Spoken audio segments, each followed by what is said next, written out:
Praise the lord everyone. జీవపు ఊటలలోని ఈరోజు జీవవాక్కు యెషయా గ్రంథం 43వ అధ్యాయము 4వ వచనం. నీవు నా దృష్టికి ప్రియుడవైనందున గనుడవైతివి.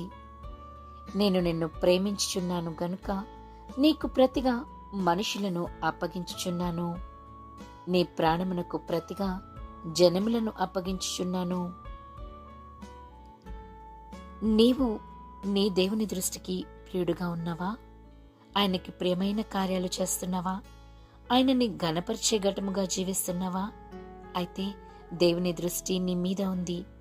ఆయనకు నువ్వు ప్రియుడవు గనుడవు గనుక నిన్ను హెచ్చిస్తాడు, నిన్ను దీవిస్తాడు, నిన్ను అంచెలంచెలుగా అభివృద్ధి చేసి అనేక మందికి ఆశీర్వాద కారణంగా చేస్తాడు. దేవునికి మహిమ కలుగును గాక. ఆమేన్.